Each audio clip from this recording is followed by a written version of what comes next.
لو عاوز تعرف كل حاجة عن عملية السمنة الأولى والأشهر على مستوى العالم كله، تابعني في الفيديو ده.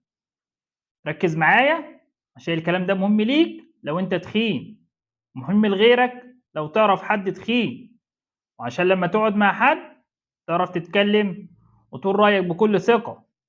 هكلمك في الفيديوهات اللي جاية عن عملية تكميم المعدة وعن الحاجات دي. إيه هي عملية تكميم المعدة؟ إيه هو اسم أو أسماء عملية تكميم المعدة؟ وليه اتسمت بالاسم أو الأسماء دي؟ مين اللي اخترع عملية تكميم المعدة؟ وفي سنة كام؟ وده عشان الناس اللي بتحب التاريخ. إيه هي خطوات عملية تكميم المعدة؟ إيه هي مميزات عملية تكميم المعدة؟ إيه هي عيوب عملية تكميم المعدة؟ مين اللي يعمل عملية تكميم المعدة؟ مين اللي ما ينفعش يعمل عملية تكميم المعدة؟ إيه هي الأسئلة الشائعة حوالين عملية تكميم المعدة؟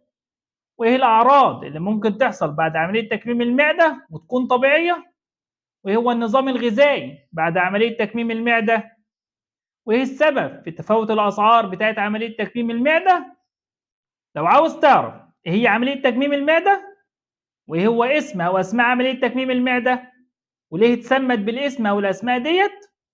ومين اللي اخترع عملية تكميم المعدة؟ وفي سنة كام؟ تابعني في الفيديو اللي جاي. استنوني.